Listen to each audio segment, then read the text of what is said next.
All right, good morning, everyone. Thank you for joining us on this Mother's Day weekend.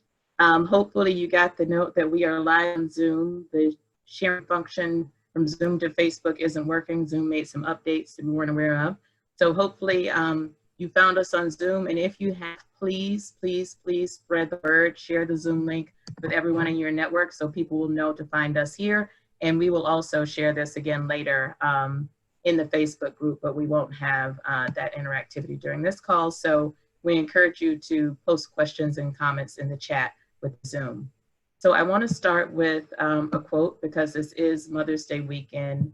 Obviously, there's a lot going on in the world right now as it relates to our mission organization. As you see here, I have a picture of Ahmaud Arbery and his mom, his very strong mom, Wanda Cooper, who has been living out real time the quote below. So the inspirational quote for today is, being a mother is learning about strengths you didn't know you had and dealing with fears you didn't know existed. And I'm sure that is something that all of us can relate to because the motherhood journey is very full of twists and turns. So for those of you who are joining us for the first time, I just want to share a little bit about who we are and our mission and purpose. We are Moms of Black Boys United, and we serve as a resource and a voice for moms of Black boys.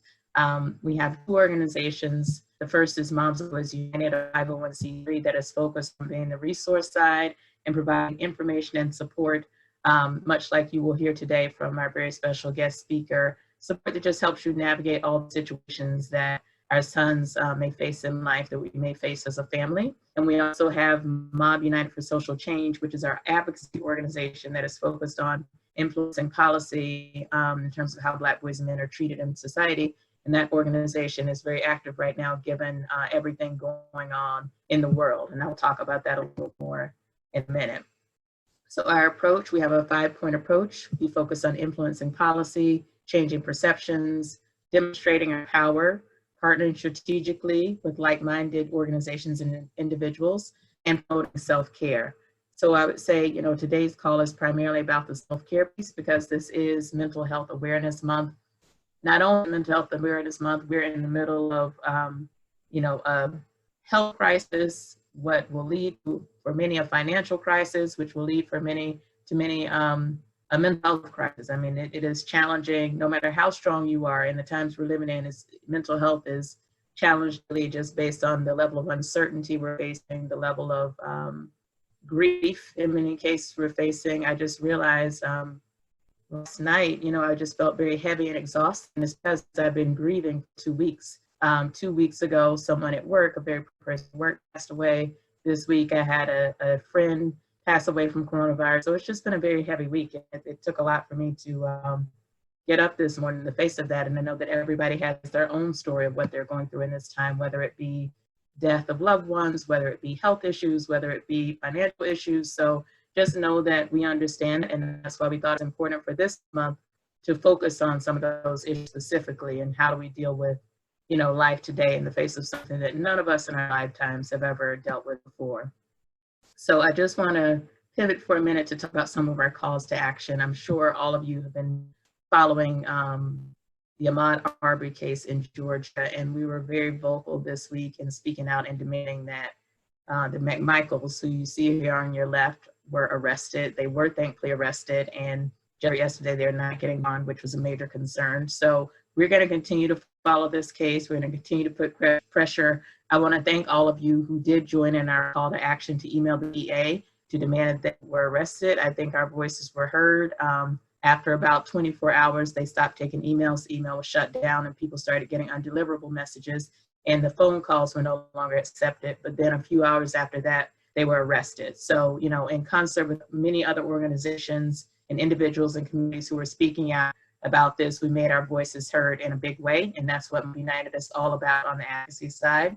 So up next, we're teeing up, I'm in New York, and if you live in New York, I've seen firsthand the level of disparities that there is now and how people are being policed. So I just included a few images from last weekend here. It was our first sunny weekend in New York. A lot of people were out, and on the top you see a Black male being beat up allegedly for not following social distancing guidelines. But if you look at different videos, you see that's not necessarily the case. Talking to one young lady, they yanked up the young lady. She was about 22. They were throwing her around, knocked him on the ground, and then a bystander who tried to speak out about it ended up getting punched. And that's the person you see here. The officer is literally sitting on his head with his behind, not wearing a mask. So we're seeing this. This is just one incident in New York. In contrast, the images you see before Christopher Pier, and you see many, many young white people sitting out there.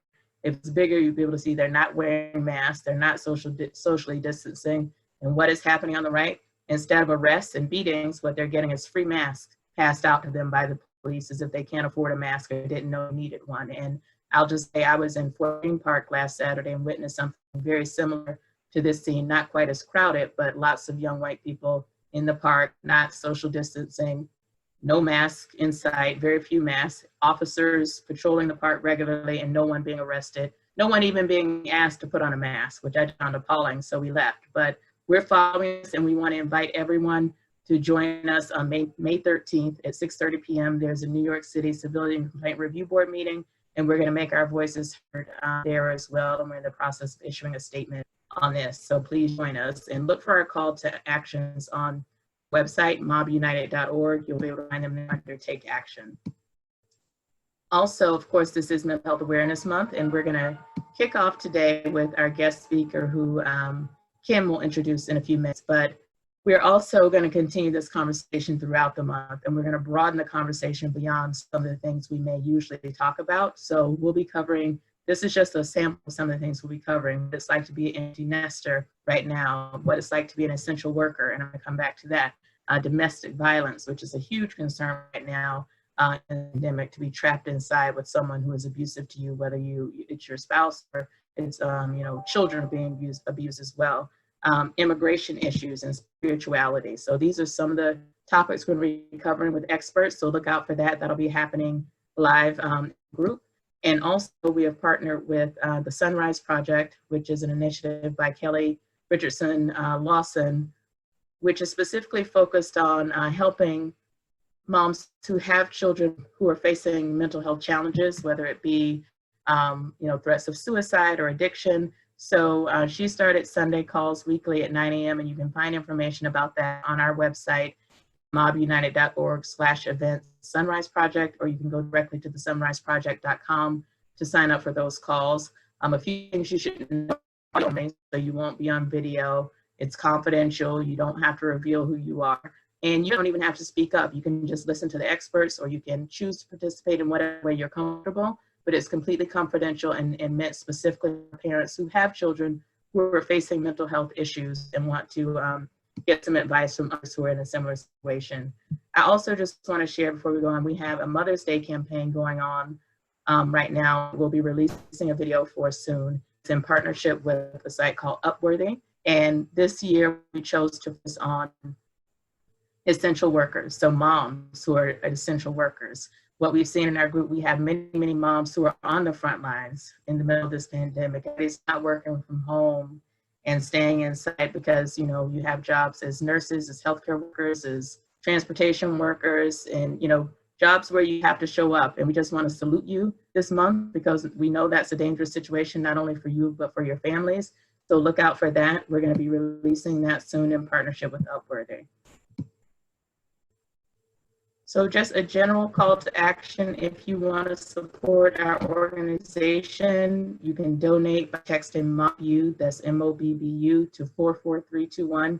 Easy to remember, you can do that at any time. We also encourage you to join. You can become a member of the organization if you are a mom or primary caretaker of a Black boy or man of any age at mobunited.org/join. We need volunteers. You can find that on our site. And of course, just share our information in our calls to action and encourage other people to participate, whether they are moms or not. We need supporters to join us in raising their voices. So with that, I will turn it over to Kim to introduce today's speaker. Kim? Good morning, good morning. Thank you guys all for joining us and for hanging in there through the tech difficulties. John Wosu was introduced to me by a good friend of mine.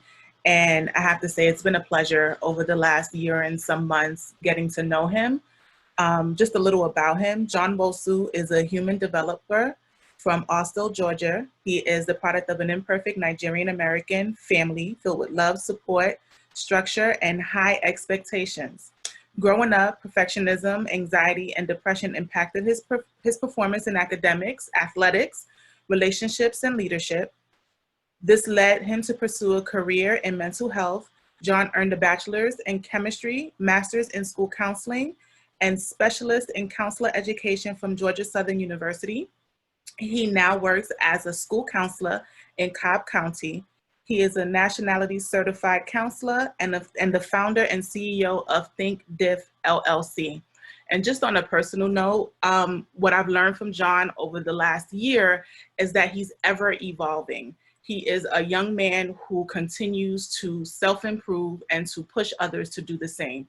So it's been a pleasure. And with that, I introduce you to John. Good morning, everyone. And I really just want to say, first and foremost, I appreciate the opportunity to be working with Mob. And I really appreciate all the wonderful things that you all are doing because it's very necessary, and it's been necessary for a long time. So I'm hoping that it won't be necessary for much longer, but that's a hope, not a reality. So it's good to be here. And I'm going to go ahead and share my screen. What I'm going to need everyone to do once I share my screen is just go to menti.com, MENTI.com. And once you get there, you're going to type this code in, 744000. 744000.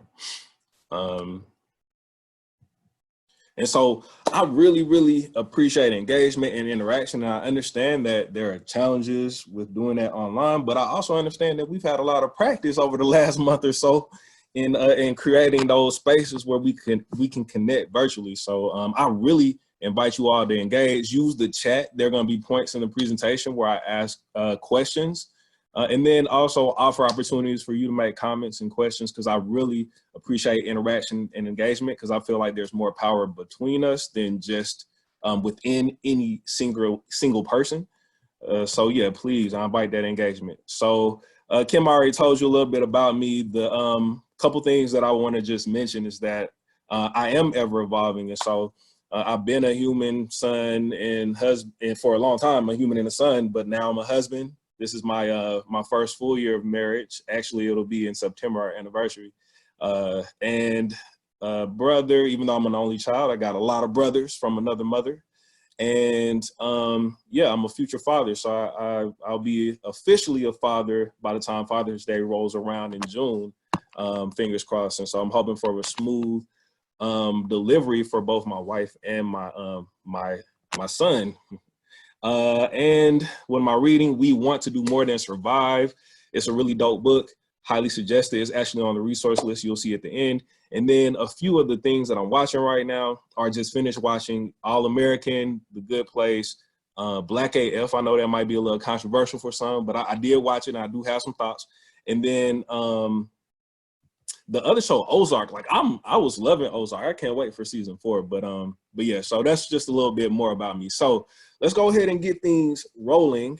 And before I do one more thing, I just want to thank my team, man. First, my wife, because she really helped me critique the presentation and, you know, kind of helped me cut some stuff out that was unnecessary and trim the fat. And I love her for that, because I can use a lot of words. I'm very wordy. And then also my homie, Nicole, like my little sis, she helped with a lot as well. And so I'm growing my team, and I know I'm not doing it by myself. And I hope that you all aren't either, because again, we can do more together than alone. All right, so let's see. First one, which color best represents the way you felt most of the time for the past 30 days? So how you been feeling the past 30 days?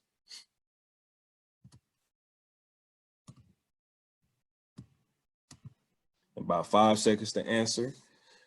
All right, so I think this is an interesting point, because we have a majority of people who have been feeling blue, which represents feelings of sadness, being tired, low energy, and unpleasant feelings. 1 and 2, though, represent well, 1 is green, which represents lower energy and pleasant feelings. And then 2 is yellow, which represents high energy and pleasant feelings. And so just understand, even though we don't have any red, I'm sure that others have experienced that red, which is high energy, unpleasant. And everyone is feeling all types of things, and they may not just be feeling the way that you are. So it's okay, however you're feeling, to acknowledge that. So that's the important key. And also, you can use this tool with your family as well to kind of get a quick gauge on where you are and where people are, and that can help you all interact in a more effective way. All right, so next, I want to read a short poem, and I just want you all to remember each chapter. I want you to think about, like, in fact, close your eyes as I read, and I want you to just think about what you would experience if this were you for each chapter, all right? And so this autobiography in 5 chapters was written by Portia Nelson. And so chapter 1, I walk down the street, there is a deep hole in the sidewalk. I fall in, I am lost, I am helpless. It isn't my fault. It takes forever to find a way out. Chapter 2, I walk down the same street. There is a deep hole in the sidewalk. I still don't see it. I fall in again. I can't believe I'm in the same place. It isn't my fault. It still takes a long time to get out. Chapter 3, I walk down the same street. There is a deep hole in the sidewalk. I see it there. I still fall in. It's a habit. It's my fault. I know where I am. I get out immediately. Chapter 4, I walk down the same street. There's a deep hole in the sidewalk. I walk around it. Chapter 5, I walk down a different street. So you can open your eyes if they aren't already, but if this were your autobiography, which chapter would you be in right now and why? I'll give you all a few seconds to answer, and I'm gonna check the chat to see if there's anyone who added anything. Oh, thank you, I appreciate that. The Pelsa, I appreciate that. 1, okay, I was read, but I answered too slowly. Okay, yeah, I feel you, yep. Chapter 4, okay, so a lot of people are in chapter 4. Chapter 5, chapter 4, still learning. Probably chapter 2, because sometimes I feel like I'm spinning in circles. Chapter 1, okay. Chapter 4, because hard-headed. Chapter 4. Got a lot of people in chapter 4. Okay.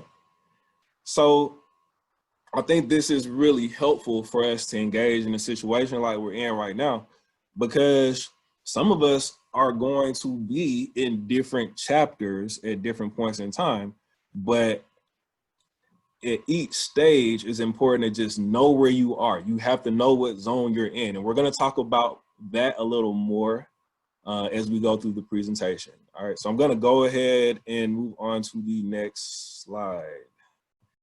All right, so every dark cloud has a silver lining. What are some of the dark clouds and silver linings you've experienced during the pandemic? And like we saw before, some people were in green and yellow. And some people were in blue and red. So I think it's important for us to be able to acknowledge the positive and negative that are going on in our life. So yeah, what are some of the good things and what are some of the, well, let's say it like this. What are some of the pleasant surprises and what are some of the unpleasant surprises folks have been experiencing?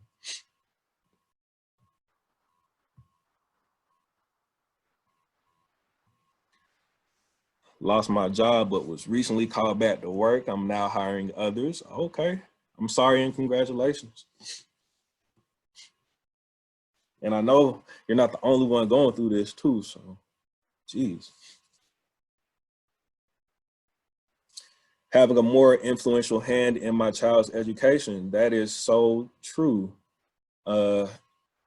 Dark cloud, not having a job. Silver lining, spending more time with family and getting to know them. Yeah, it's crazy how our system is set up for us to spend more time with people that we don't necessarily care about and less time with the ones that mean the most to us. So that's a good point. Dark clouds, not able to work, not able to move about normally. Pleasant surprises, able to stay in PJs all day. Facts. That is definitely a silver lining. Unknown and living with a child with chronic diseases during COVID. Yep. Silver lining, being able to create online and have fun with tech dark, another dark clouds, unknown, and living with a child. Oh, okay. That just posted twice for some reason. All right. So death of family. I'm sorry to hear that. We experienced the loss as well. And grief is always something that can be a challenge. So I'm so sorry to hear that. Quality time with my front row family members. Facts. I've been spending a lot of time with my wife too. But I haven't been able to see my parents and my friends physically. Virtually, we've been doing things. So I've enjoyed the time with my family despite not making as much money. Okay, so as you can see, there are like a wide array of answers and things that people are going through. But the important thing is to just remember that however you feel is your normal. Like, it's okay for you to feel however you're feeling. And we really need to make sure that we remember that throughout the course of this crisis, but also after, because there is an after, there will be an after. All right, so our main goal for today, thank you all for engaging. Please keep it up. Our main goal for today, learn self-care strategies that will help you be more effective before, during, and after a crisis. And so the way that I want to support that is help you plan ways to make sense of crises, explain the mental health is fluid and not fixed, identify things that affect our mental health, and then identify next steps and resources. And so a lot of what we're going to be talking about today is just the complex impacts that have put us in a position where COVID-19 more negatively impacts Black folks than any other group. And so we're just going to talk about a lot of different things that are contributing to that. So first, we need to just work on our mindset a little bit. And so when you look at these people, a lot of them are considered successful by many folks, right? And you might not know all the people on this list, but you probably know some of them. And so when we look at people that we consider to be successful, we think a lot of times stuff like, if I had a network, then I would be successful. If I had my own book, then I would be successful, right? Or if, we're like, oh, if I had a Michelle, then maybe I could be a Barack, or the other way around. If I had a Barack, maybe I could be a Michelle Obama. And the reality is that those folks had to become in order to attract the success that they experienced. And so a lot of times we kind of have the other perspective. We have the idea that if we have the nice bag, or if we have the money, or if we have the nice car, then that's what will make us successful. And unfortunately, if we don't have a solid foundation of who we are, so that we can then do the things that will help us gain the stuff that will allow us to give off the impression that we are successful and give to others and help others, then we're going to experience some challenges. So the mindset is super important, and today we're going to really be focusing on making sure that we have the right mindset so we can ultimately be in a position to give to others. And I don't just mean money, I mean emotion, right? I mean time, I mean energy, right? Because those things are irreplaceable. You can't get your time back, right? That's the most important commodity. So with that in mind, what's one quality you admire about a person you consider to be successful? So just take a second and think about that. And I'm back in the chat. So another dark cloud that I didn't see, seeing people disregard reality, and then a silver lining, seeing the opportunity for entrepreneurship and financial freedom for Black folks. Facts. Thank you, Iris. organization, honesty, confidence, resilience, right? And I don't know if you all are noticing this pattern, but whenever I ask this question, what typically comes out are things that everyone has, right? Or everyone has the ability to have, right? So you can be loyal, you can persevere. In fact, many of us are, right? Are very resilient and confident and honest, right? And so I think what's important to realize is that you, not only are you worthy of success, you have the ability to be successful, right? You might have to do some different things, right? You might have to move some different ways, but the code for success is within you. Transparency is something that is difficult for some to do. It's necessary to be successful. Thank you. Single-mindedness. So having a focus on a goal and being able to accomplish it no matter what. Flexibility, confidence, and communication, right? So again, these are things that all of us have the ability to personify, right? So let's talk about sense making in crisis. And so we're going to hit on some crises over the last 30 years, COVID-19 specifically, and its impact. And then we're also going to touch on making sense and then making decisions. All right. So over the last 30 years, just starting in the 90s, we had a lot of crises. And so the war on drugs and the war of crime is something that has been going on since the late 70s, and it still was impacting Black families, Black and brown communities, and poor communities, you know. And so you got school shootings, Y2K, and what I really want you all to just really think about as you acknowledge what's on this slide is the number of crises that we've had over the last 30 years. And think about how that has impacted you, because if you were already an adult during this time, it definitely impacted you. It had different impacts. But if you were a child growing up in the 90s or even the 2000s or the 2010s, then these were formative years of your life. And so imagine growing up in Flint during the water crisis, or growing up as an immigrant, or the child of an immigrant and having to, you know, struggle through immigration. Or even if you're in my situation, you have a bunch of loan debt, student loan debt. How has that impacted your ability to get a job, your ability to live the life that you want to live, to support your family? And that's really important to consider. And so all of this stuff is interconnected. And so if there is an issue in just one area, then it can lead to a domino effect in other areas of your life. So how have these crises and stressors impacted your emotional wellness? What about our children's? What about our societies? Well, we're going to talk about that a little bit later, because we've seen increases in mental health concerns in Black folks, and especially Black children. And so we're going to talk about that a little later, but I just want you all to be thinking about that. Like, what is it? How is life different after 9/11 than before 9/11? And what would it be like to grow up? You know, in this situation, after coronavirus, our lives have been changed forever. And so the other thing I want us to think about is the problem is that we all too often have socialism for the rich and rugged free enterprise for capitalism for the poor, meaning we're kind of left to our own devices right now. For most Americans, there isn't someone who's going to come in and just save the day. We're not getting a bailout outside of that $1,200. It's not a guarantee that that money is going to come to everyone.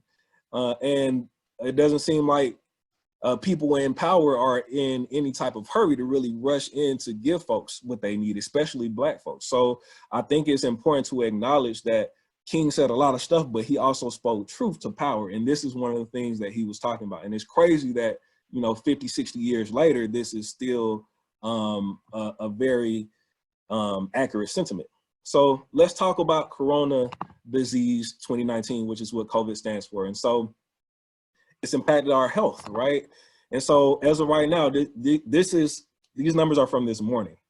And we have 1.32 million confirmed cases, up by almost 30,000 in just the last day. 183,000 have recovered, and then the death rate is right around 78,000. And almost 2,000 people have died in just the last 24 hours. And that's really alarming, right? And we have to just acknowledge the scale of this thing. We haven't dealt with anything like this before. Maybe we've dealt with recessions, maybe we've dealt with job loss, but as far as a pandemic on this scale, we haven't dealt with anything like this before. And so it's changing our whole way of life. And it's putting people in positions that they never thought they would have to be in, but also it's affecting things like our future with all these education gaps and technology gaps and income and wealth gaps that are widening. There are going to be some very long-term consequences for what is going on right now. So even with all of this, people are experiencing all types of emotions, and the following feelings are things that people are experiencing. So happiness was actually at the top, and this was late March that a lot of people were saying that they were feeling happy. And I think it was for some of the reasons we talked about before, like being able to be home with your family. So if you were lucky enough to still get paid and work from home, then a lot of folks were, able to spend time with their family. But then all of the other emotions after the top two, stress, worry, boredom, sadness, anger, loneliness, right? And again, that was like a month ago, a little more than a month ago. And so now, expected outcomes of social distancing practices. The question was, how long can you follow social distancing practices and business/school closures before your physical health suffers, significant financial hardship, or mental health suffers? Everyone said that, they'd be able to go for a while before these things suffer. But if you notice, emotional mental health, right, that's already suffering. 15% more than any other thing said that they were already experiencing mental and emotional health. And so that's in the midst of job loss, where, we've lost more jobs in April than almost any other time. And our unemployment rate is the highest it's been since 1929, the Great Depression. So this is only the beginning. And I really didn't want to sound super morbid, but I also want to be real in saying that we don't know how this is going to look. And there are people who haven't been hit by this as hardly as they are going to. And so I hope you're not in that group, but the reality is that there are people on this call who already have been hit, and if you haven't been, there's a likelihood that it could be you. And I'm hoping that it's none of us, but there's a great likelihood that it will be.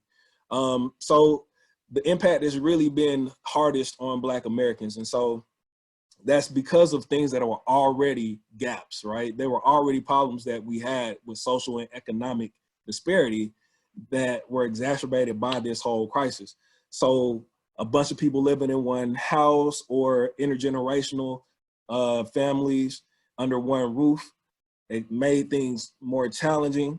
Work circumstances, a lot of people of color have to work, or they don't work at all, right? So they've lost their jobs. So that impacts your ability to social distance. If you have to stay home with other family members, or if you have to go out and you end up bringing the virus back home, and then underlying health conditions. So not having access to healthcare or not being in a situation where you can easily get to a healthcare provider, all of these are impacting Black folks in urban and rural and suburban areas. So that's just important to consider. And again, the point of today is really to talk about all of the things that are contributing to us to our mental health in this situation, but then also how to change it, right? How do we get to a point where we're no longer hit as hard when stuff like this happens, where we're not as vulnerable? All right, so I want you all to just take a second and complete this sentence. Blank up this tree. I'm gonna check the chat for anyone that wants to actually type in a response. Click on the questions and answers tab to ask your questions. We will have a Q&A session at the end. Okay. So A, Allison says A. All right. And while the rest of you are answering, we got B, right? I want you all to ask the question. The next question I want you to ask yourself is, does this make sense? Right? So no matter what your answer is, whether you say A or B or C or D, the reality is that a fish and a tree don't necessarily belong together, right? So whether the fish climbs the tree or swims up the tree, it just doesn't quite make sense. And so, yeah, we got A, no, yeah, we got a lot of A's and B's, right? So this is what I want us to think about today. Context is really important, and you really have to know what zone you're in at any given point in time. And if you're not in the right domain when you make decisions, it can cause harm, it could make things more confusing, or it could even cause death, premature death, especially in high risk situations. So I just want to make this quick point with this information, right? So when I was in undergrad, when I was in college, right, I did a lot of stuff. I had a lot of fun. I really enjoyed things. And probably up through my junior year, my first junior year, right? It took me 6 years to graduate. I was really involved. I was helping a lot of people. I was partying. I had a, very active social life, and things were pretty good. But around my second junior year, like I said, things just weren't clicking, right? I was making a lot of self-destructive decisions. People in my life that were important actually completed suicide. One person in particular, our high school quarterback, and it really began to send me spiraling, right? And so life became very chaotic for me, right? And so I had to get to a point where I began to triage, where I had to cut out everything that wasn't absolutely necessary. So for a while, I wasn't doing anything but eating and sleeping, and then I might go to the occasional class, but my grades were slipping. Everything was really tough. And what I ended up having to do was just stay at home, right? I didn't know what would work in this situation, because all the things that had worked before to keep me happy and feeling good weren't working. Not partying, not drinking, not spending time with friends. None of that stuff was helping me feel better. So it was a very complex situation, and I ended up having to figure my way out, right? It was like feeling my way through a dark room. And so what ended up happening is the way that I had to learn how to treat myself in a situation like that emerged, right? So I had to develop new ways to deal with the chaos in my life to help make it less chaotic. So I started listening to different music that made me feel good, right? For me, it was Kid Cudi, Lauryn Hill's Unplugged album, Outkast, right?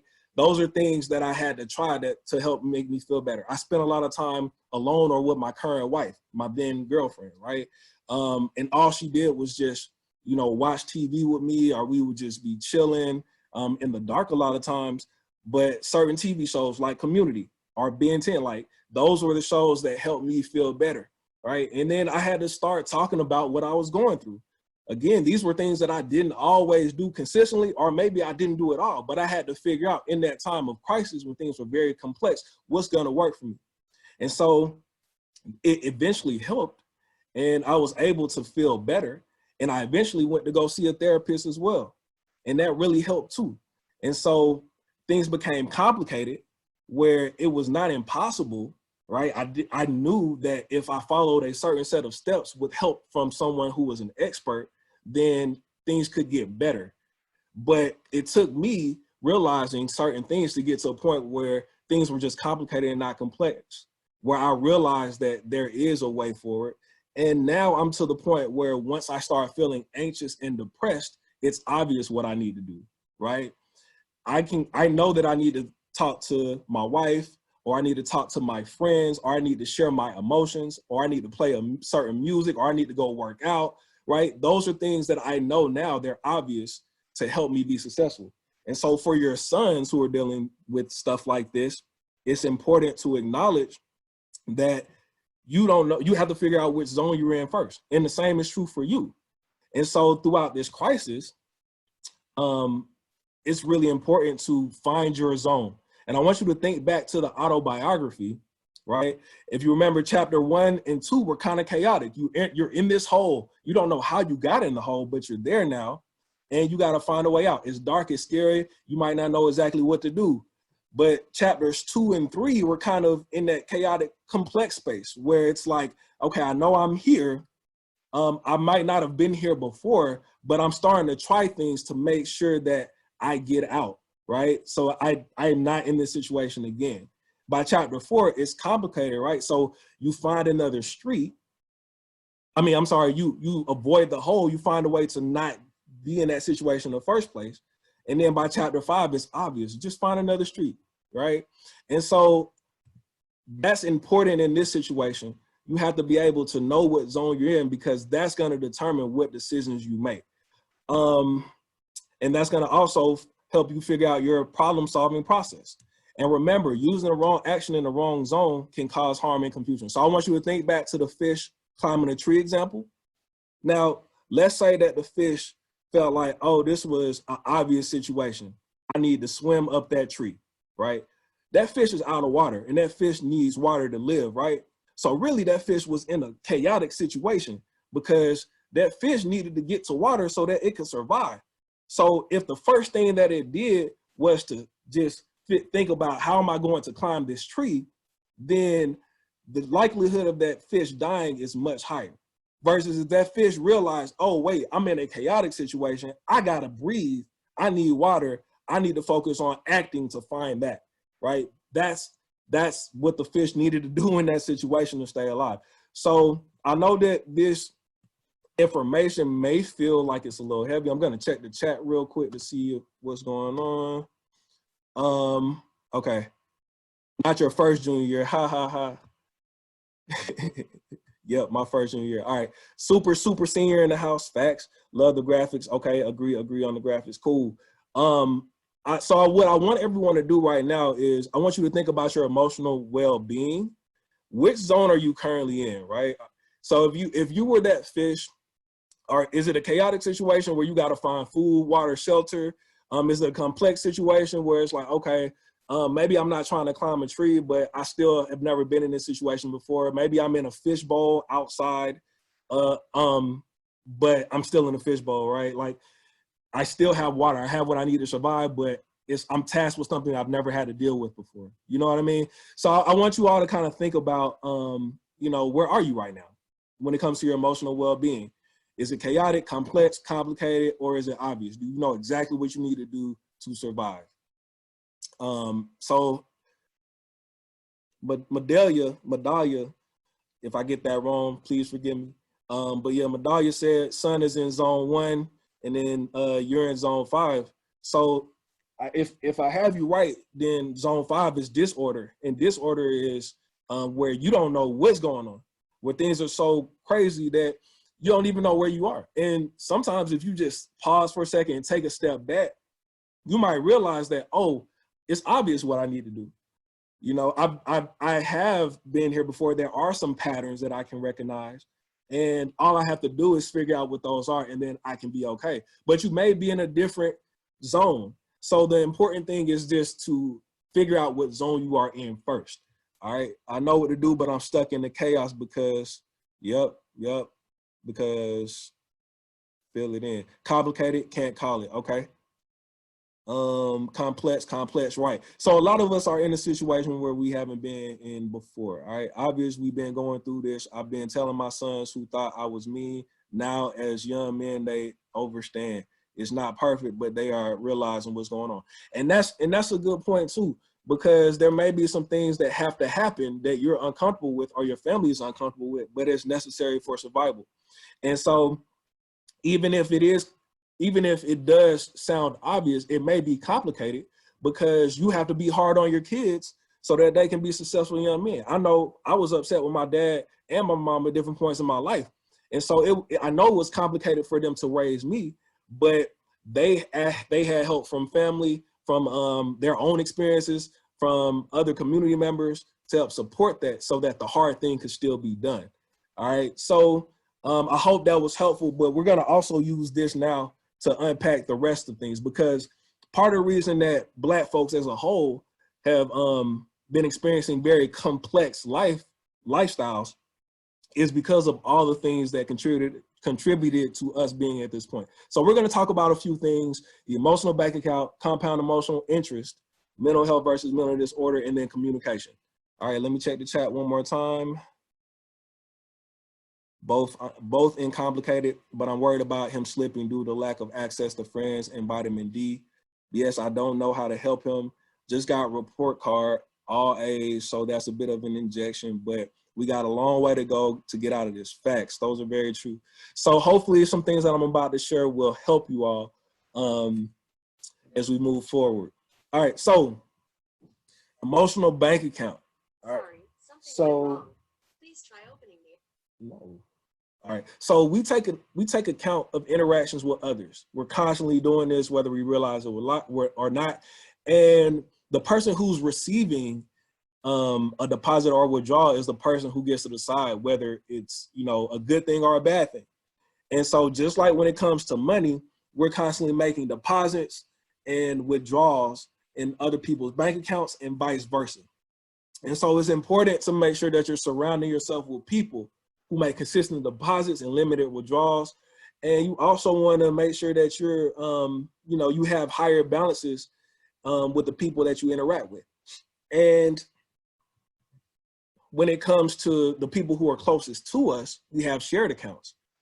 And deposits are things that show them that we care about them and love them, and also noticing when others are investing in the relationship. So even if it doesn't land the way you would expect it to, we have to acknowledge effort, and we have to acknowledge that that people care when they are trying, because that can definitely change the way we receive whatever they're doing.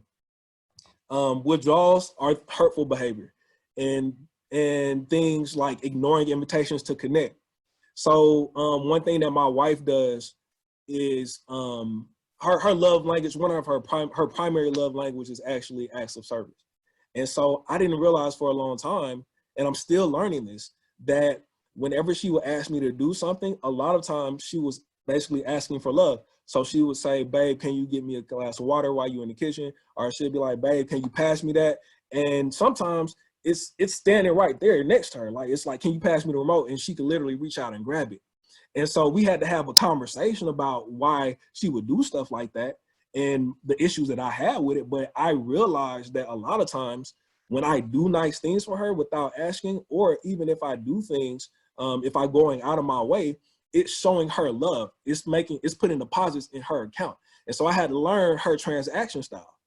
And so it's important to make sure that we're not ignoring those invitations to connect, because there will be times where I will basically say, get it yourself. And for her, it meant way more than what I thought it meant. All right, so it takes 5 positive interactions to make up for 1 negative one. And then small daily deposits are way more important than occasional grand gestures. And so the stuff that we do every day matters, and emotional interest is important because more positivity leads to more positivity. So let's talk about emotional taxes real quick. So there are emotional costs of living, things that just you have to pay an emotional tax for like living around people, right? You can't control what people do all the time. Some of the stuff they do makes you feel a certain way, right? And then so tax credits are past and present events that lead to deposits in your emotional bank account, and deductions are things that lead to withdrawals from your bank account. And so these things can be stuff that were earned or unearned. And so the impact of things that other people in our lives do, things that we have no control over, stuff that happened in the past, can be a tax credit or a deduction or on our emotional bank account. So the other thing I want you all to realize is that just because it's a deduction for you doesn't mean it's a deduction for everybody. And the other piece is there are some transactions where it's straight up good for me and bad for you, meaning that there are things that might ruin your life and somebody else is profiting off of those situations, and vice versa. So it's just important to acknowledge and realize that. So let's talk about, actually before this activity, let me check the chat real quick. We got a little bit of activity.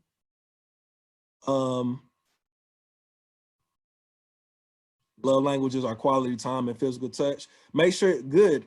And so this is why my husband never wants water until I stand up. I'm tired, get your own water. Thanks. Thanks for sharing the quiz, and definitely take the quiz for sure. Will this presentation be, I'm not sure what that is asking, but you will have access to the link. to all of the information that's on here. And there is one for everyone, child, single, adults, and those in relationships. Yes. So we're going to talk about the emotional, the 5 love languages a little bit later, but yeah, definitely take those. It's going to be available later. Okay. Yes, it will be available later. Thank you. All right. So I want you all to now answer this question. Would you rather be given $1 million today or a penny doubled every day for a month? A is $1 million today. B is 1 penny doubled every day for a month. Which one would you rather have? Presentation will be available on our site later for members, so please join if you haven't already at mobunited.org. Oh, y'all better join that organization. Y'all better support Mob. That's hard. Yep. Still got to make a choice. If you don't choose one, you don't get either. How about that? Yeah, it is hard though. A, we got 2 B's. We got an A. I got some things to do today. I feel you. 1 mil today. A, because I believe in my ability to invest and grow it. We got a lot of A's. I can invest it quicker, right? Okay. So it makes sense why you chose. Like, I know everyone could come up with a good reason for either answer, honestly, because most of us are in the situations where we could do a lot with $1 million immediately, right? And then I'm sure people were also thinking things like, well, it's just a penny. It just can't be that much money, even if I waited a whole month. And I think when we talk about compound interest, it's important for us to understand just how powerful it is. And Albert Einstein, he was a pretty smart guy. He said this quote: "Compound interest is the 8th wonder of the world. He who understands it earns it. He who doesn't pays it."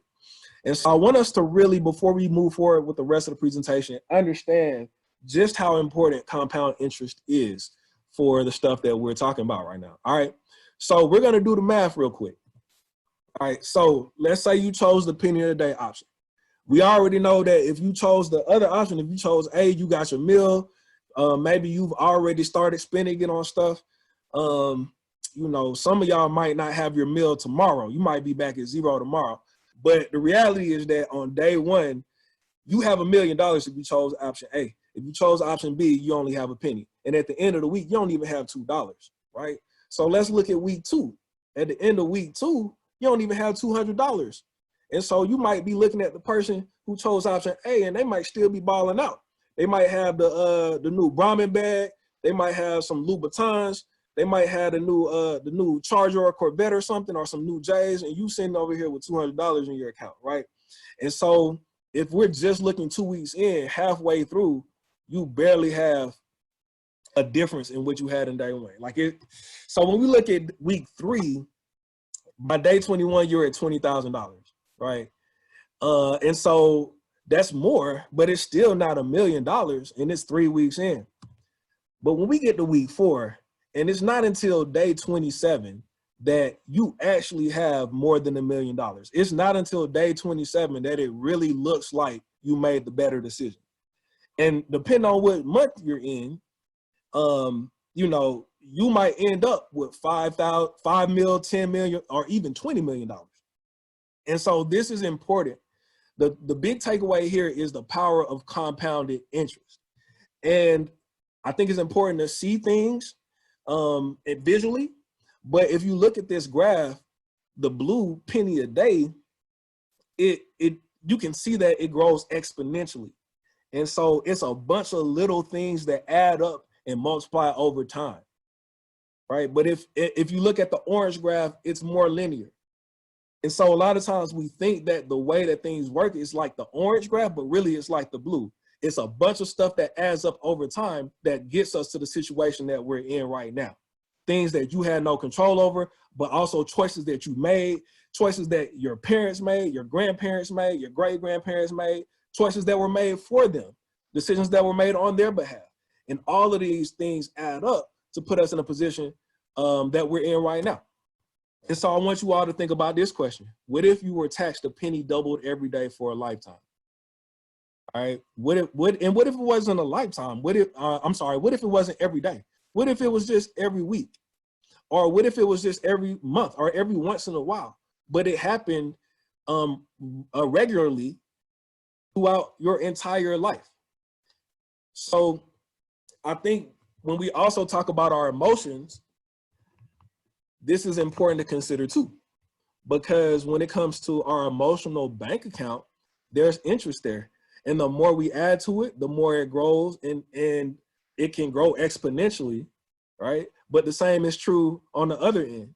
The more we're taxed, the more we have to go through, the more withdrawals are made, it can also grow exponentially in a negative direction. And so there are three terms that I want us to understand before we move forward. One is interest. So if we're talking about emotional interest, that's positive stuff. Those are things that positively impact your emotional bank account. If we're talking about disinterest, those are things that have no impact on your bank account, neither positive or negative. That's neutral. But if we're talking about punitive interest, those are things that have a negative impact on your emotional bank account.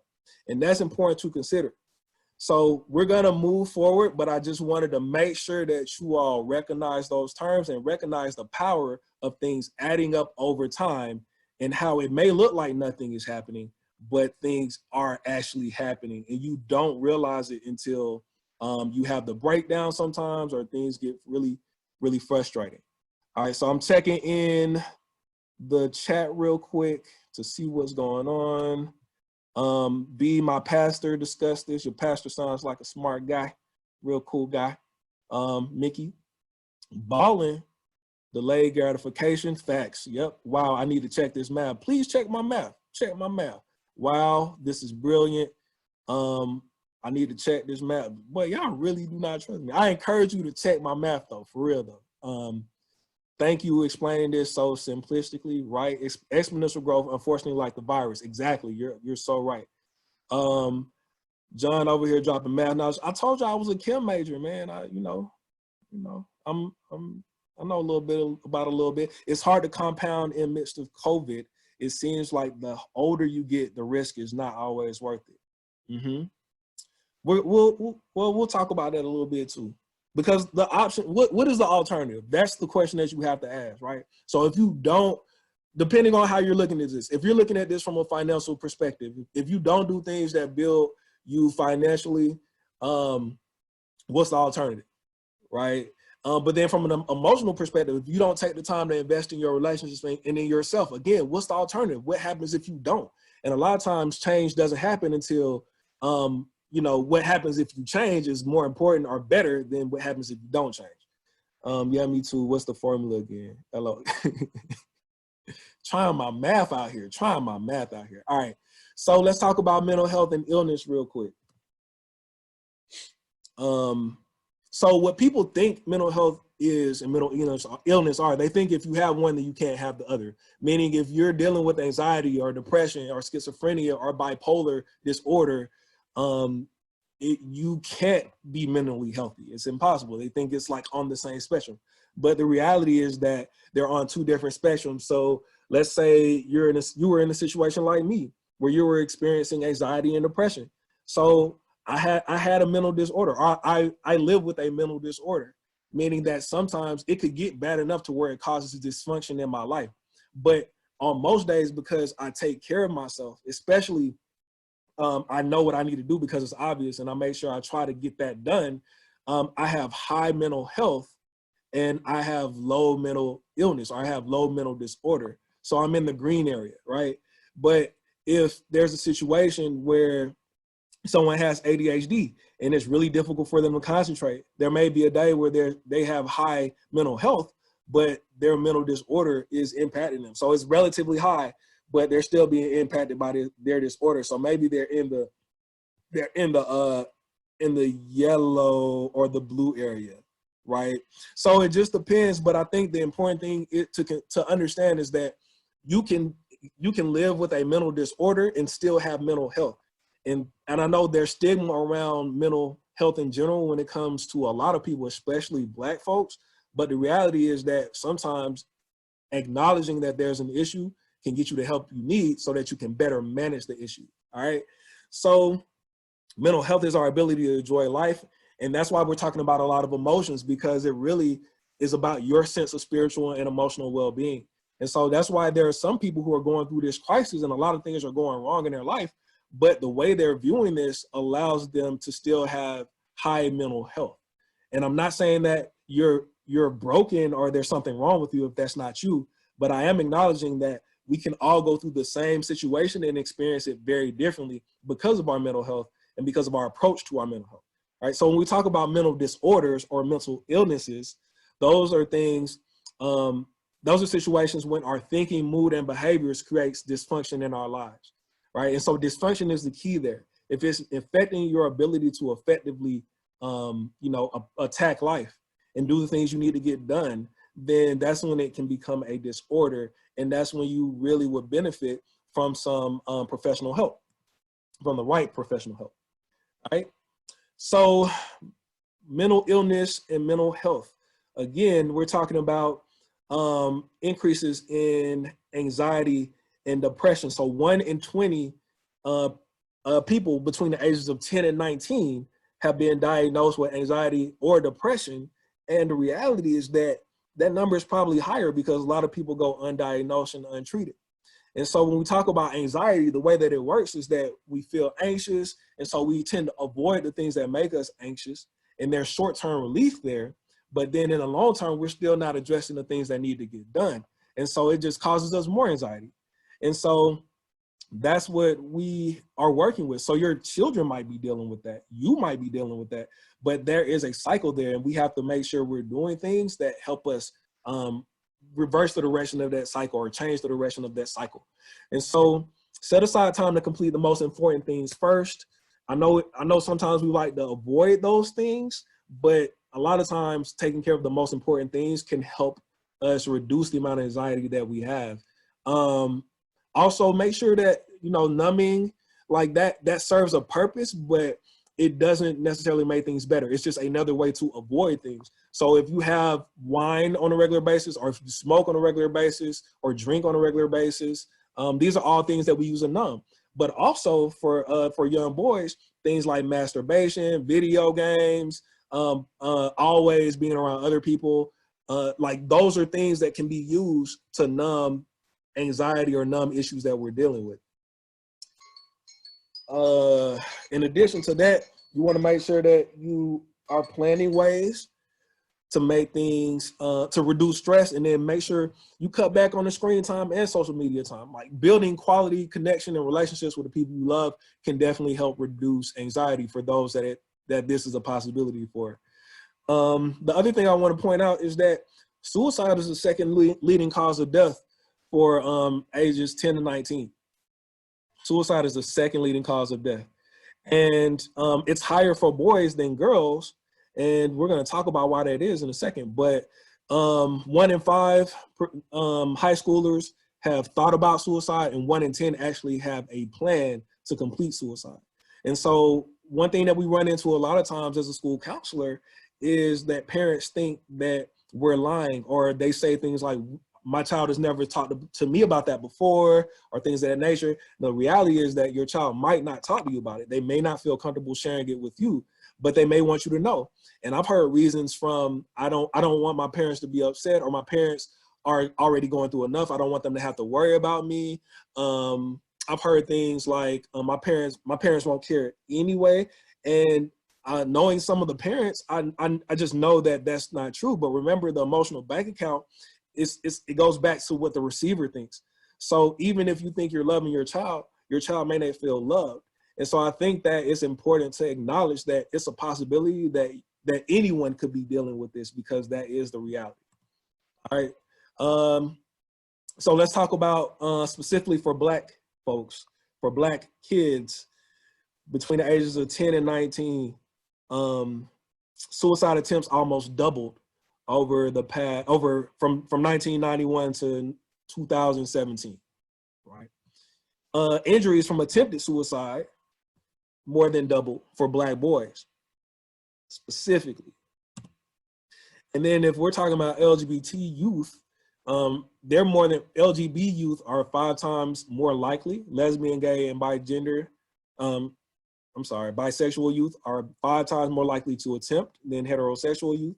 And then 40% of trans youth have reported attempting suicide. So when we talk about how our identities come together, if you are a Black boy who is working to explore their sexuality and their gender identity, and you realize that you are gay or trans or bi, and you come out to your parents, there are a lot of situations where folks don't feel comfortable coming out, or if they have, they end up homeless. And so there are all types of other issues that different populations of Black folks deal with. But the reality is that there is a stigma about talking about suicide and mental health, but the reality is that it does impact us. So I'm gonna stop for a second and check the chat to see what's going on. Okay, let's scroll up for a second. Yes, it's a continuum, not a stagnant space. That's true. I live with grief every day, but I can manage it so it can have I can have mental health. I can still have better days. Yes. I hope that was clear. Let me make sure I can read that correctly. Let me just expand this. Okay. I'm gonna go from the bottom up. I know it's normal, Kim, but I wasn't clear on whether he was saying it can be abused to numb anxiety or if it's a positive outlet. So it just depends on the reason behind whatever the action you're doing is and how frequently it's happening. And it also ties back to the level of functionality it provides in your life, right? So if you're doing anything to a point where it's causing you dysfunction, where it's making it harder for you to go to work or pay your bills, or connect with the people you love, right, then it definitely can be a problem.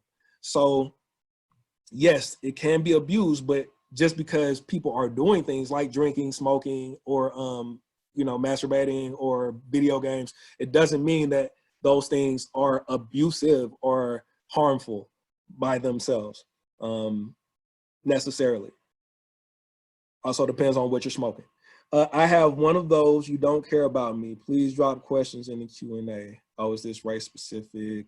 Is it a normal outlet? Wait, what about masturbation? We're not there yet, but are you saying this is a good treatment for boys with anxiety or not? I'm saying that people use it to reduce anxiety, and I think it is healthy to support healthy exploration of your body. No matter what gender you are, no matter what your sexual identity is, I think you should be comfortable with your body. It should not be a source of shame for you. But it goes back to what I was saying, is it impacted your ability to connect with others and get the things you need to get done. And your kids are probably gonna do it anyway, no matter what you say or do, so keep that in mind. Though I put on a happy face for my kids, I'm emotionally exhausted from all that has gone on in recent weeks. My tolerance for negativity is at an all-time low. How do I navigate relationships / interactions with less than positive people without going off the deep end? Also, I'm pretty sure my youngest son is depressed right now. He doesn't see the end of the crisis. I'm doing all I can to keep him engaged and positive. So, Kim, can you make sure, if Charmaine didn't put that in the chat, please make sure she puts that in the Q&A so we can address that later. My younger daughter has anxiety, and I'm sorry, Charmaine, but I do want to definitely hit on that. So this penny double concept is really striking stuff. Doing a compound amount of small things is much better when relating to her emotional health. Wow, this is awesome parental guidance.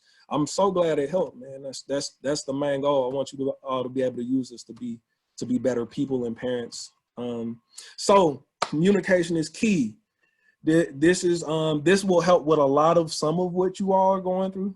That was like a mouthful. This will help with some of what you all have already brought up and what you all are going through, all right? So when we talk about communication, you want to make sure that you ask relevant questions. And then you want to be aware of the type of question you're using. Are you using a closed-ended question or an open-ended question? And it's important because if you want your child to feel more comfortable with you and open up more, then you want to use open-ended questions because that makes people feel comfortable enough to share more information. And if your goal is to continue the conversation, then you want them to share more information ultimately. Now, there are times for closed-ended questions too. This usually is a type of question that gives you a one-word answer or a short specific answer. So if you want specific information, then scaling questions are really helpful. And I use them pretty regularly. So like on a scale from 1 to 10, how are you feeling? 1 is terrible, 10 is amazing. And I use stuff like this all the time with my kids. And if they say a 2, I'm like, oh, wow, you're at a 2. Well, why are you at a 2? Right? And so I followed up with an open-ended question. Or what has you feeling like that? Like, or what does a 2 mean to you? Because everyone has different versions of a 2. Now, most of my kids say a 10. So if you get a 10, then I would ask them, you know, well, what does a 10 look like for you? What made you say 10? You can even ask things like, what made you say 10 instead of 15? Right? Because I have kids all the time who they make up their own rules with the scale. So they might be like, I'm feeling like a negative 100. I'm like, oh, well, what made you say negative 100 instead of negative 200, right? So the scaling questions and the closed-ended questions can be really helpful, but you want to make sure you're using them intentionally, and you want to make sure you're also not asking leading or probing questions, because that can raise defenses. And so sometimes we ask a question where we already have an answer in mind, and that's a leading question. And sometimes our kids already sense that, and it works sometimes it doesn't. But again, intentionality is the key. You can also practice with your self-talk. So like we say stuff to us all the time, to ourselves all the time, that we would never say to other people. Like, oh, I did it earlier this week. I was like, man, you're dumb. While I was working on this presentation, I'm like, man, why are you still in a situation where you're working on things last minute? Like, that's dumb. How do you keep finding yourself in this situation? And then you have to challenge your self-talk. Like, why are you calling yourself dumb? What do you mean you're dumb? Like, why why are you actually, you're smart. What are some things that make you smart, right? So like, you have to kind of retrain yourself to ask those questions to yourself, but then you can practice on yourself so that you can have better conversations with other people. Active listening is important, making sure you're making eye contact, and then using I statements is really important. So I feel takes ownership and it reduces blame. So I feel upset when you don't take out the trash when I ask you, can create a better situation than you don't take out the trash. You never take out the trash and you're pissing me off, right? Like that language can make a huge difference. Empathy is important too, and that just means seeing the world as others see it, being non-judgmental, understanding another person's feelings, and then being able to communicate that you understand it. So the empathy piece really does matter, because even if you know how someone feels, if they don't think you do, then it's not necessarily showing empathy. All right. So question, who often makes deposits in your emotional bank account? Who makes withdrawals? All right. And then on a scale from 1 to 10, how well do you communicate with your sons? 1 is poor, 10 is great. So you can throw that in the chat if you have anything. And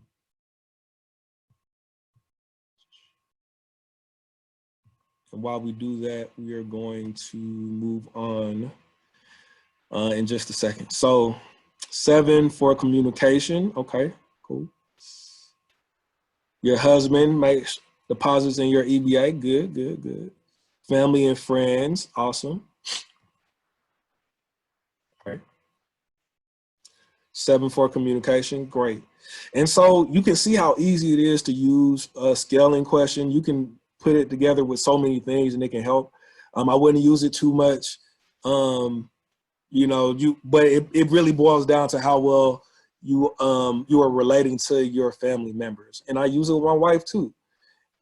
So it can work with adults too if you think it isn't, and a lot of times it can get the conversation going. Maybe a 4 for my oldest son. Even with open-ended questions, he will not open up, and we can talk a little bit about that later too. Put that in the Q&A.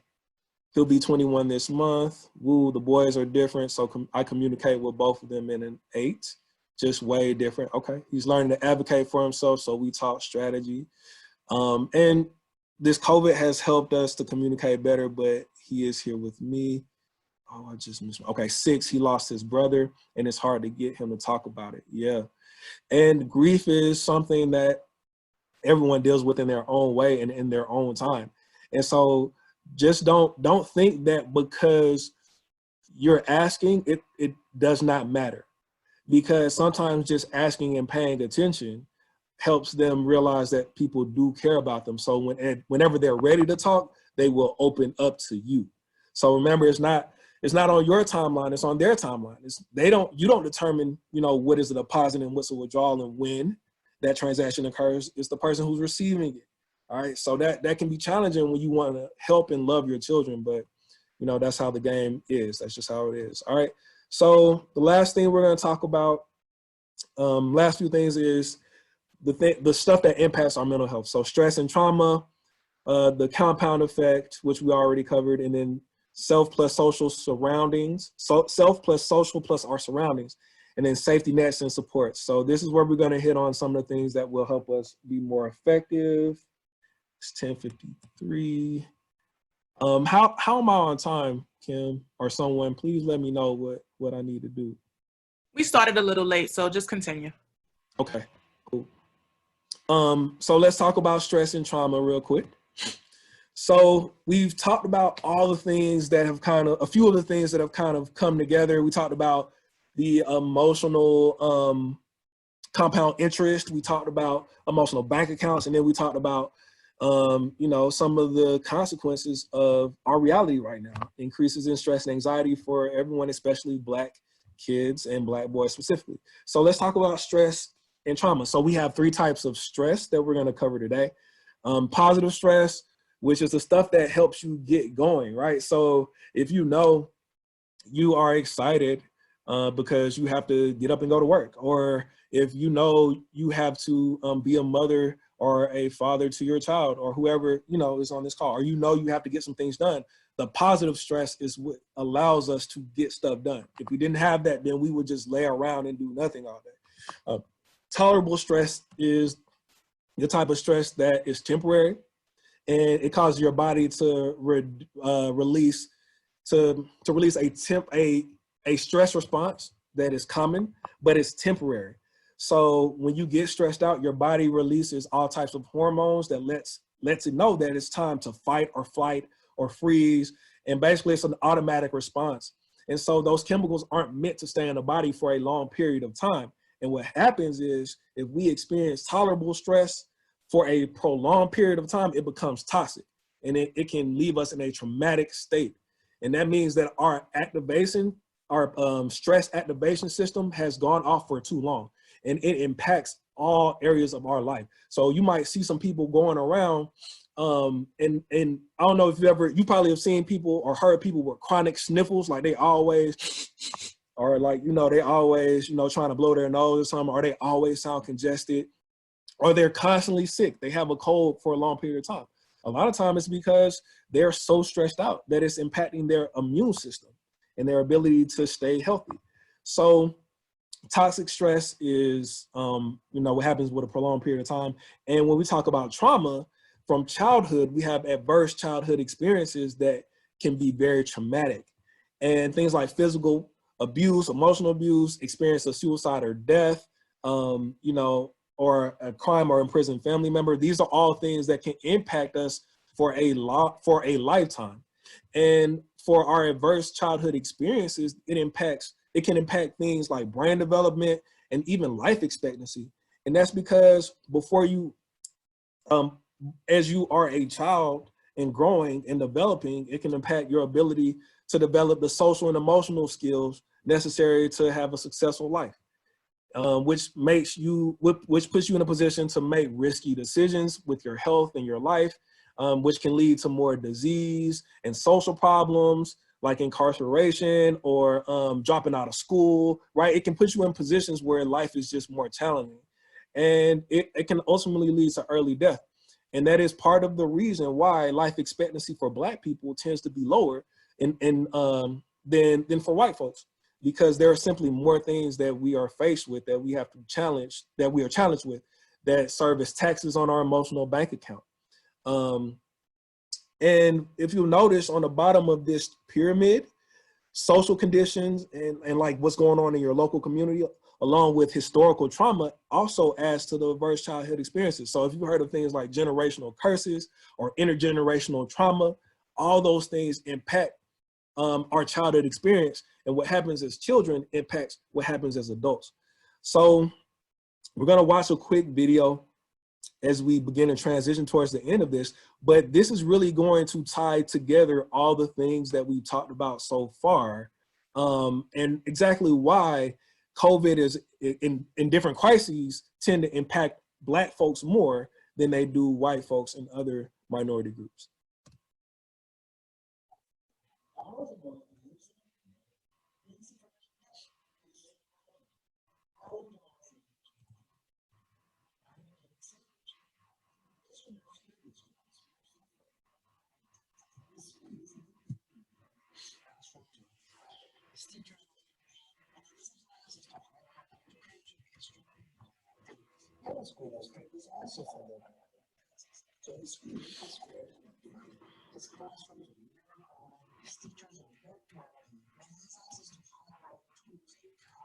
Okay, so y'all can't hear. That's not cool.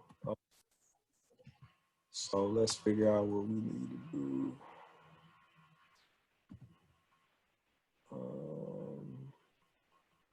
Any suggestions on how to help share sound? Okay, share computer sound.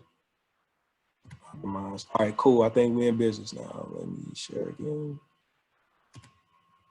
All right, let's try this one more time. Thank you all for. Jamal is a boy who lives in a poor neighborhood. He has a friend named Kevin who lives in a wealthy neighborhood. All of Jamal's neighbors are African American, and all of Kevin's neighbors are white. Because Jamal's school district is mostly funded by property taxes, his school is not very well funded. His classrooms are overcrowded, his teachers are underpaid, and he doesn't have access to high-quality tutors or extracurricular activities. Kevin's school district is also funded by property taxes, so his school is very well funded. His classrooms are never crowded, his teachers are very well paid, and he has access to high-quality tutors and lots of extracurricular activities. Kevin and Jamal live only a few streets away from each other. So how come they're growing up in such different worlds with such different opportunities for success? The answer has to do with America's history of systemic racism. To understand it better, let's look at what life was like for Kevin and Jamal's grandparents. Decades after the Civil War, many government agencies started to draw maps dividing cities into sections that were either desirable or undesirable for investment. This practice was called redlining, and it usually blocked off entire Black neighborhoods from access to private and public investment. Banks and insurance companies used these maps for decades to deny Black people loans and other services based purely on race. Historically speaking, owning a home and getting a college education is the easiest way for an American family to build wealth.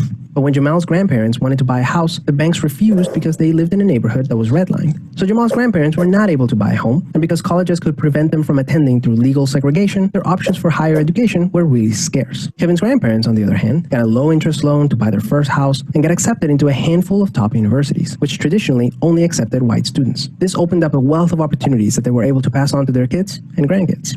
Even as late as the 1980s, an investigation into the Atlanta real estate market showed that banks were more willing to lend to low-income white families than to middle or upper-income African-American families. As a result, today, for every $100 of wealth held by a white family, Black families have $5.04. A 2017 study confirms that redlining is still affecting home values in major cities like Chicago today. This explains how Kevin and Jamal inherited vastly different circumstances. Unfortunately, the story doesn't end there. A big part of systemic racism is implicit bias. These are prejudices in society that people are not aware that they have. Let's go back to Kevin and Jamal. Against all odds, Jamal manages to be the only student from his high school to get accepted into a great university, the same one that Kevin and his high school friends are attending. But after Kevin and Jamal both graduate, Jamal notices that his resume isn't drawing as much interest as Kevin's, even though they graduated from the same program with the exact same GPA. Unfortunately for Jamal, studies show that resumes with white-sounding names get twice as many callbacks as identical resumes with Black-sounding names. Implicit bias is one of the reasons why the Black unemployment rate is twice the rate of white unemployment, even among college graduates today. You can see evidence of systemic racism in every area of life. The disparities in family wealth, incarceration rates, political representation, and education are all examples of systemic racism. Unfortunately, the biggest challenge with systemic racism is that there's no single person or entity responsible for it, which makes it very hard to solve.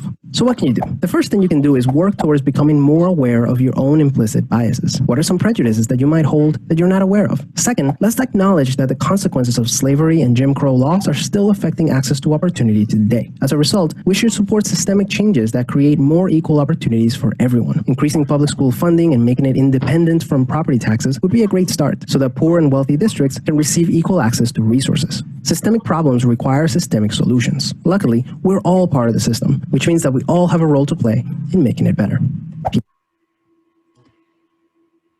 Okay, so the main purpose of just the build up for this first part, the beginning part of the presentation, was really just to acknowledge that, yeah, we are going through a lot. We have been through a lot. If you are a Black person in this society, chances are that even if you feel like you haven't had that difficult of life, someone in your family, in your lineage, has faced great challenges and great ordeals.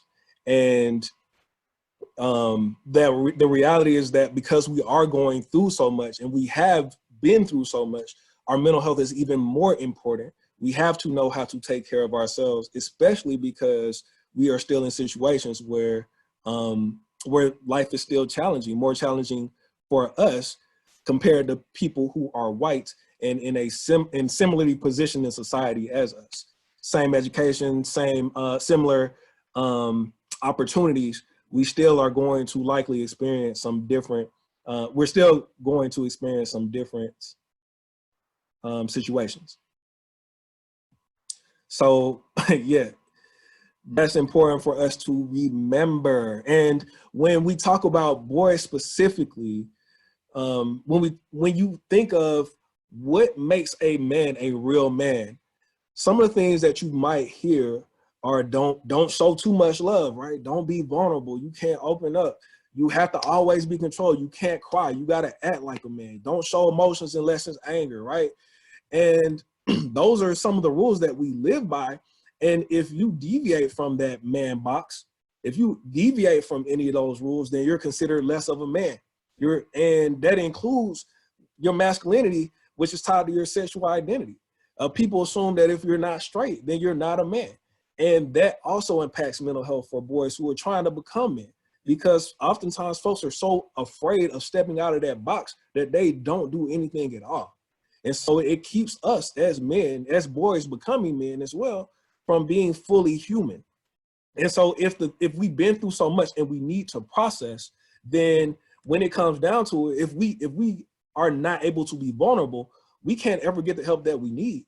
And so I've seen this play out time and time again with some of my boys who they grew up in a challenging situation, weren't able to express themselves or didn't feel comfortable expressing themselves. When they needed help, they didn't feel comfortable asking, or no one asked them first.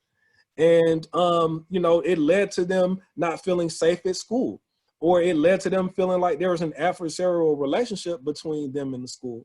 And so school was a battle. It was a place they didn't want to be. So then when the opportunity came, they dropped out and felt like they weren't able to contribute in any meaningful ways outside of certain behaviors that were risky, which landed them in trouble with the criminal justice system. But they were dealing with trauma. They were dealing with all of these issues that they were never able to properly communicate. And once you get involved with the criminal justice system, it is really challenging to get out. And that just reinforces all of the messages about manhood that are keeping us in this situation.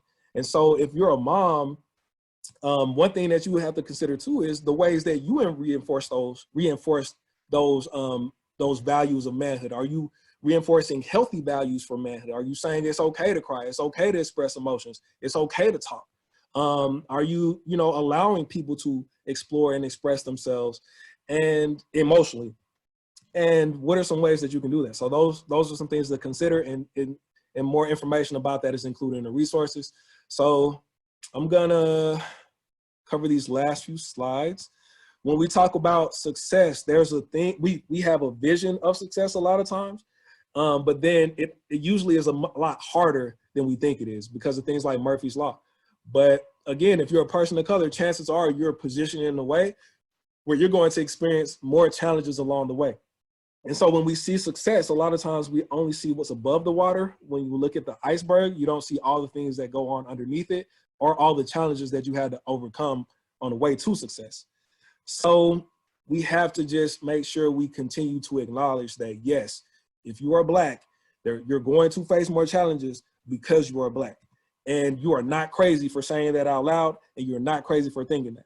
Like, you need to affirm that. And you also need to affirm the fact that if you don't make it, you know, it's not a conversation about fault, right? It's a conversation about responsibility.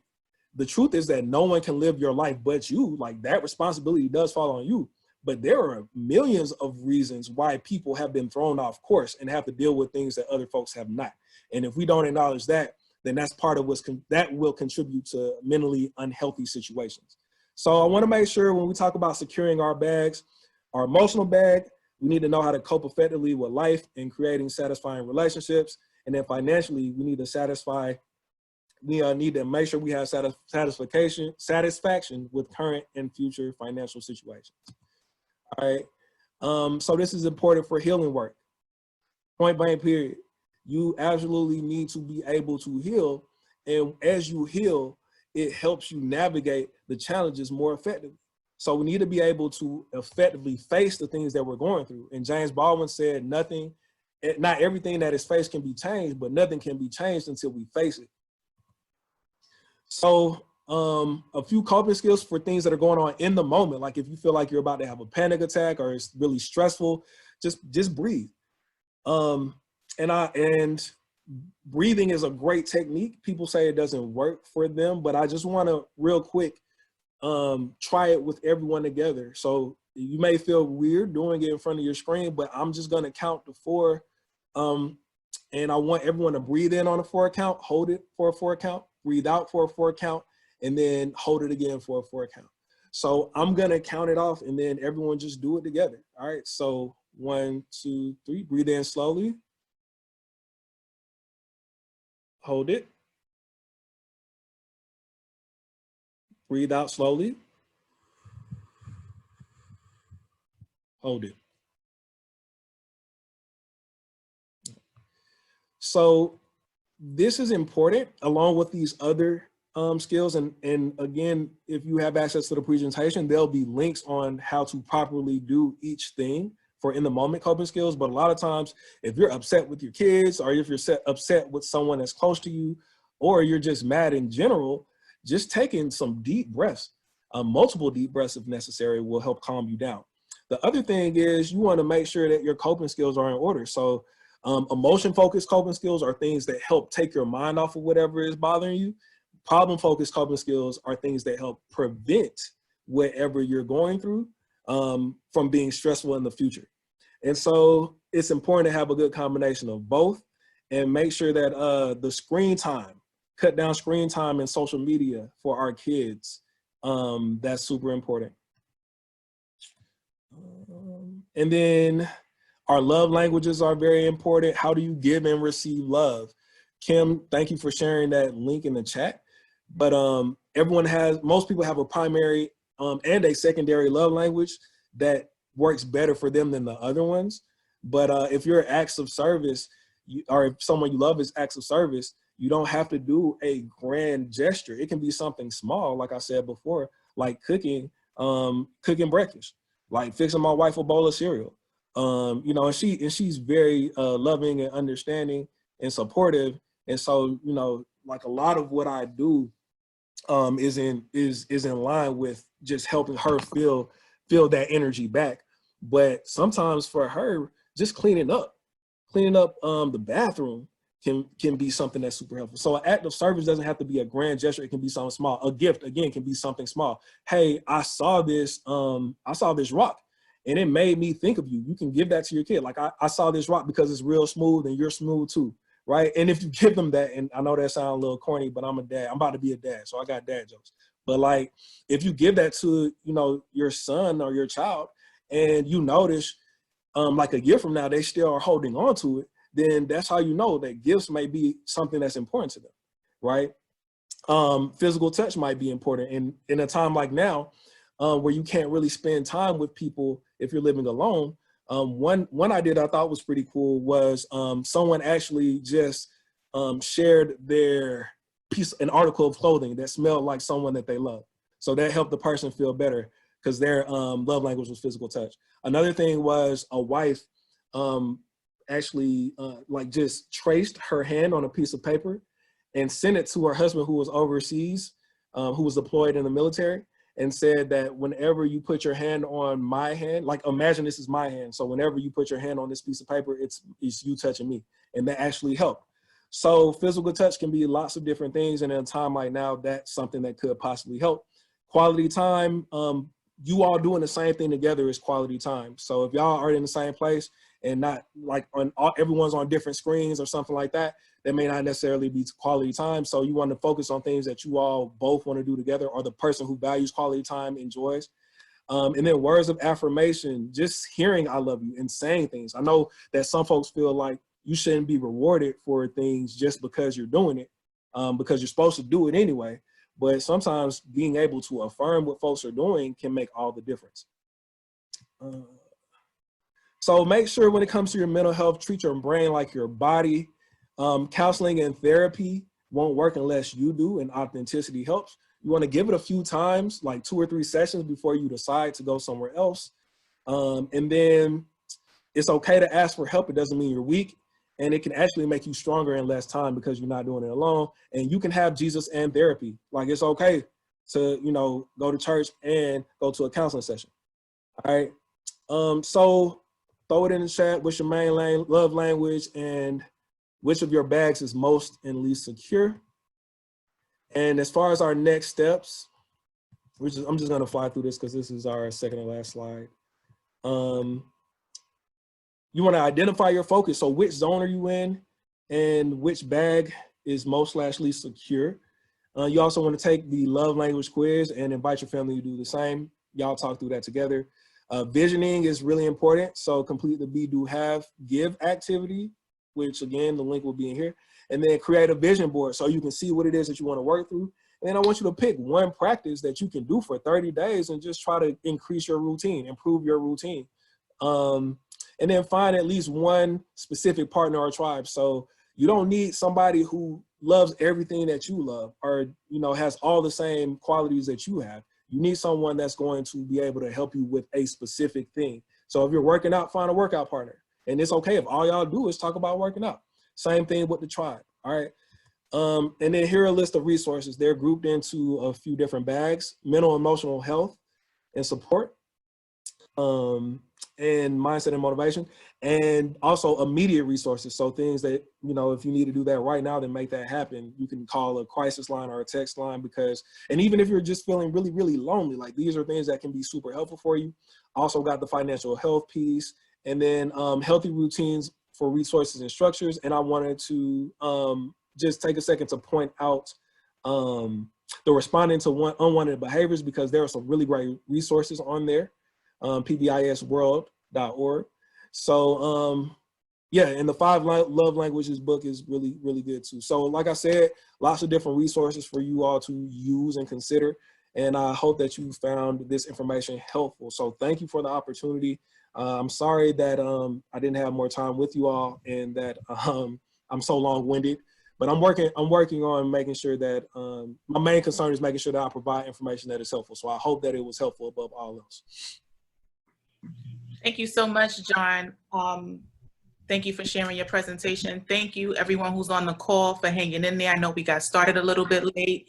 I do want to go to the chat and look at some of these questions that we have, starting with, how do I illustrate that I'm concerned without being too intrusive into my son's life? He's a man-child, he's 21 years old. Don't want to enable him, but also want to ensure he feels loved and supported. His coping methods seem to indicate he is depressed, isolation, smoking, quiet, avoiding open-ended questions. So that's a challenge, man. I think that I would wonder too, what are some of the things that led to him being in the situation he's in right now? And also who does he feel comfortable opening up to? Because it may be helpful to talk with someone else to get your point across, or to be able to get an audience with him. But I think really, if he's in this situation right now, asking asking questions and letting him know like why you're there, like revisiting like, hey, I love you, I care about you, and I'm only asking this because I want the best for you. Like if that's what you truly believe, you have to show that with your actions and words and get him to a point where he feels comfortable opening up. But also if he's 21, you know, I'm not sure what enabling looks like, but at 21, that can be a very challenging time. And so he may not have the social and emotional skills that he needs to navigate that stuff. And if you're saying that he's living with you, I don't know what the situation is, but I think that I think there are some expectations that may need to be set. And if you put your boundary in place, he has an opportunity to respond.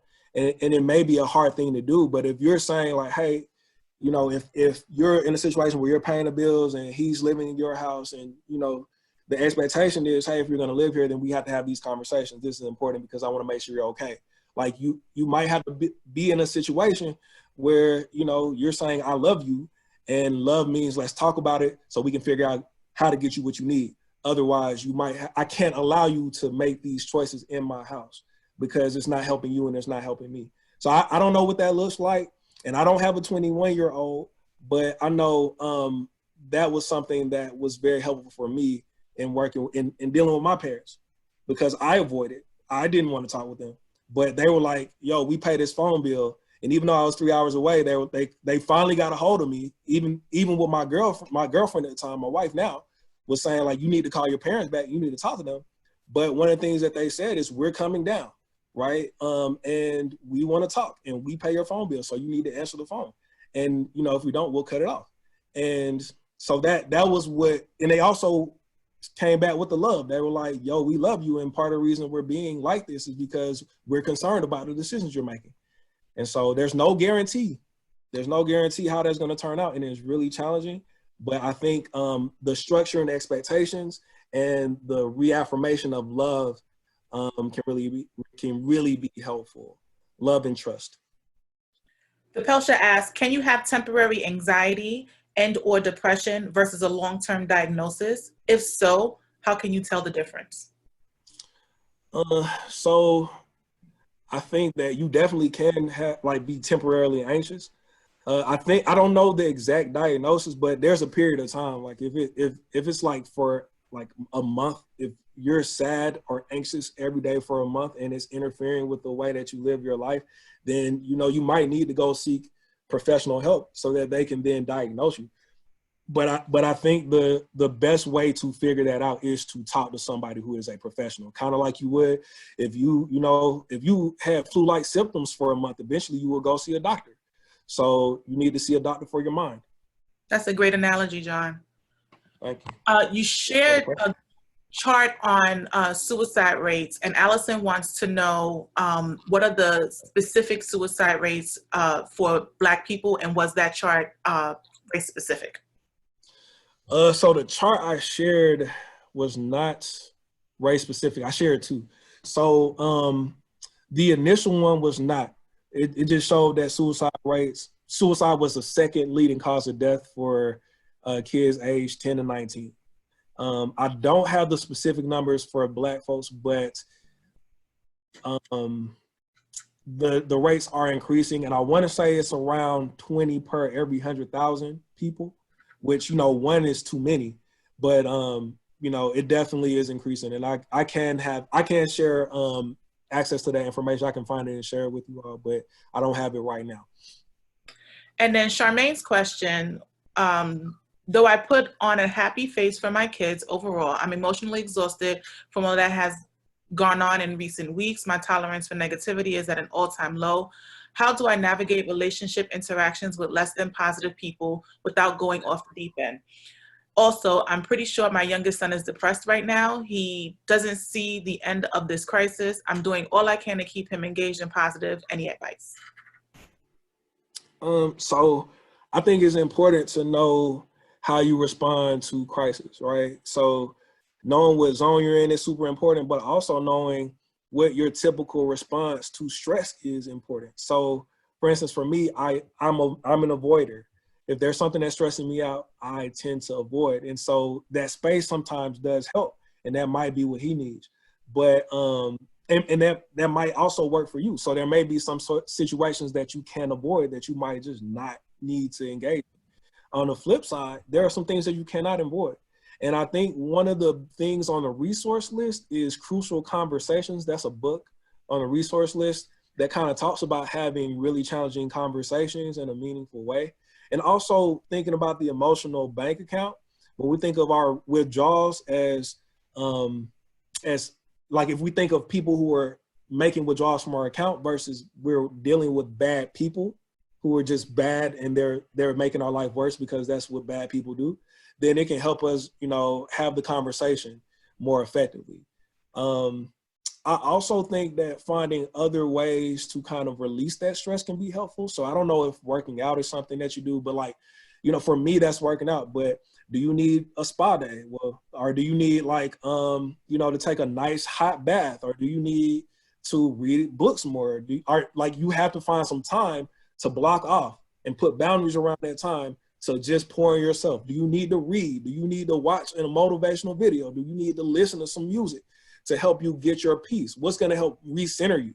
Maybe it's spirituality, maybe it's religion, maybe it's something, but you absolutely have to find a daily practice that's going to help pour into your account. You're gonna have to pay yourself sometimes. And last I would say is you may need to figure out what steps need to be taken to prevent this from happening again. Do you need to change the people that you're rolling around? Or is this a work situation? Do you need to find a different place of employment? But I think it starts with figuring out where you want to be and comparing that to where you are, and then you can begin to make a plan to create the change that you ultimately need.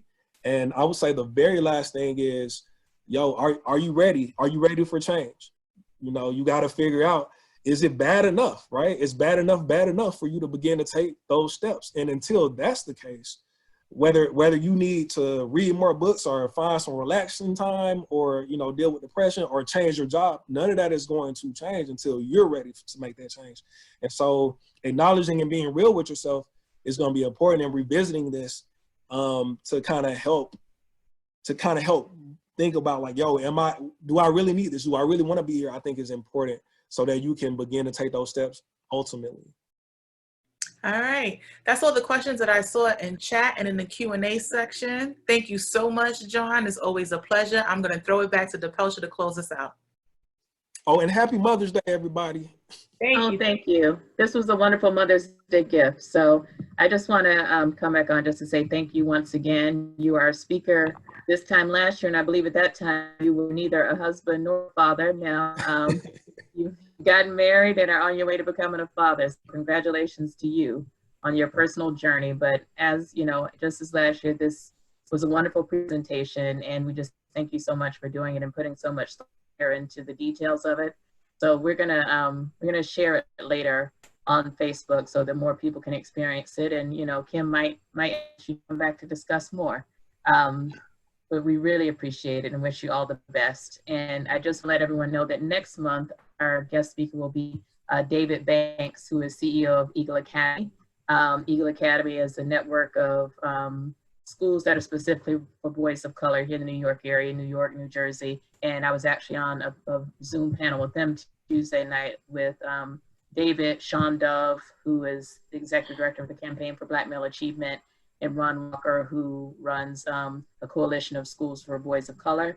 It was a very rich conversation. So I really look forward to hearing what David has to say, because they've done some amazing, amazing work with boys of color here in New York. You go to an Eagle school or an Eagle event, it's just bursting with pride and positive Black male energy and confidence and all that they instill in our boys. So I want to thank you all so much. If you haven't already, as a reminder, please join Mob United as a member at mobunited.org/join. And we want to wish all of you a very, very, very happy Mother's Day. Take a break. You deserve it. And look out for our video tribute to moms who are essential workers later. And thank you, Kim, for organizing. Great day. Have a great day, everyone. Bye-bye.